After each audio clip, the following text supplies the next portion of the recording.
अवधूत चिंतन श्री गुरुदेव दत्त श्री स्वामी समर्थ तुमचं सगळ्यांचं आपल्या चॅनलमध्ये मनापासून स्वागत आहे।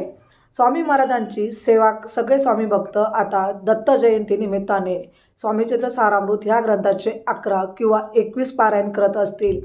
त्याच पद्धतीने आपल्याला गुरुचरित्राच्या पारायणालाही बसायचं आहे।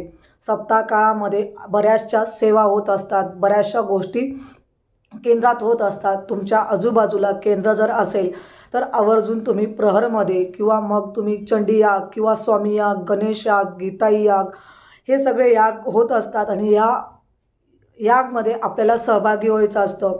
असं म्हटलं जातं की तुमच्या कितीही मोठ्यातल्या मोठ्या अडचणी असतील, जर तुम्ही प्रहरची सेवा जर केली तर तुमच्या अडचणी दूर होत असतात। सगळ्यात उच्च कोटीची सेवा प्रहरची सेवा असते। म्हणून तुम्ही आवर्जून ह्या सेवा स्वामी चरित्र सारामृत ह्या ग्रंथाचं पठण किंवा गुरुचरित्राचं पारायणाला तुम्ही बसले असणार किंवा करत असणार तर ह्या सेवेसोबत आपल्याला प्रहरचीही सेवा करायची आहे। प्रहरची सेवा तुम्हाला केंद्रात गेल्यानंतर तर समजेलच की प्रहरची सेवा काय असते। प्रहरची सेवा महाराजांच्या दरबारात किंवा केंद्रामध्ये ज्या ठिकाणी आतमध्ये आपण दर्शनाला महाराजांच्या जात असतो त्या ठिकाणी एका साईडला 3 आणि एका साईडला 3 असे सेवेकरी असतात। एक माळजप करत असतो, एक स्वामी चरित्र सारामृत करत असतो आणि एक विणावादन अखंड नामजप करत असतात।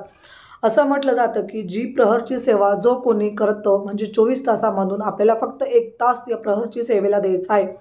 ही सेवा केंद्रात जाऊन जर तुम्ही केली तर तुम्हाला उच्च कोटीचे ज्या काही गोष्टी म्हणतो ना सेवा उच्च कोटीची सेवा असते ही वर्षातून फक्त 2दा, एक महाराजांच्या पुण्यतिथी निमित्ताने, एक दत्त जयंतीच्या निमित्ताने वर्षातून 2दा येत असते आणि सगळ्यात उच्च कोटीची सेवा असते। म्हणून तुम्हाला सगळ्या स्वामी भक्तांना नक्कीच आवर्जून सांगेल की तुम्ही केंद्रात जाऊन प्रहरची सेवा आवर्जून करा। त्यानंतर सगळे यागही तितकेच महत्त्वाचे असतात।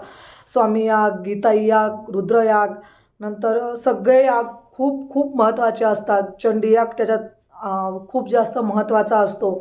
चंडी यागची पण सेवा खूप महत्त्वाची असते। असं म्हटलं जातं की आपण आपल्या घरामध्ये चंडी याग जेव्हा करतो त्यावेळेस आपल्याला म्हणजे म्हणतात ना की चंडी यागचं खूप महत्त्व आहे आणि आपल्या घरात चंडी याग झालाच पाहिजे आणि चंडी याग झाल्याशिवाय आपण खूप म्हणजे असं म्हणतात ना की सगळं पुण्य भेटत असतं आणि सगळ्यात कुलदेवतेची सगळ्यात उच्च कोटीची सेवा म्हणजे चंडी यागाची असते। ज्या घरात चंडी याग होत असतात किंवा चंडी यागाची सेवा रुजू केली जाते त्या घरात कधीही कोणत्याही गोष्टीची कमी पडत नसते आणि हाच याग जर तुम्ही केंद्रातही केला तर आपल्याला तर चंडी यागची आपल्याला ही जर सेवा केली तर ही सेवा तुम्हाला पूर्ण फळ भेटत असते आणि तुम्ही नक्कीच आपल्याला तुमच्या जवळच्या केंद्रात जाऊन ह्या सगळ्या सेवा तुम्ही आवर्जून करा। त्याच्यानंतर तुम्हाला सांगते गुरुचरित्राच्या पारायणाला तुम्ही जर बसले असणार तर केंद्रात सामूहिक पारायणाचं खूप महत्त्व असतं।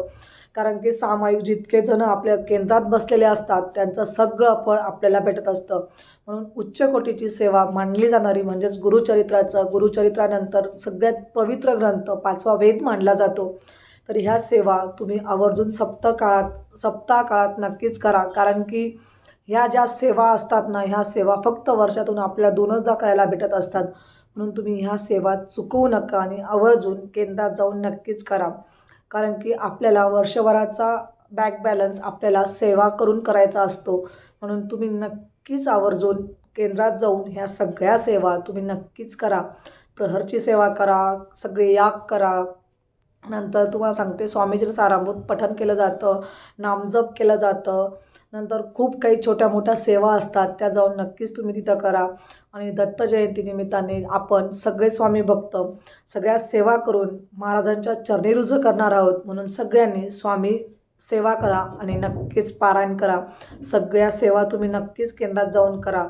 तुम्हाला सगळ्यांना दत्त जयंतीच्या हार्दिक शुभेच्छा आणि दत्त जयंती तुमची खूप छान जाईल आणि सप्ताह काळ तुमचा खूप सुंदर होणार आहे। आजची सेवा महाराजांच्या चरणी रुजू करते आणि आजचा व्हिडिओ इथंच संपवते। व्हिडिओ आवडला असेल, काही चुकलं असेल तर माफ करा आणि व्हिडिओ आवडला असेल तर लाईक, शेअर आणि सबस्क्राईब करायला अजिबात विसरू नका। परत भेटूया अशाच सुंदर व्हिडिओसोबत। तोपर्यंत सगळ्यांना श्री स्वामी समर्थ। धन्यवाद।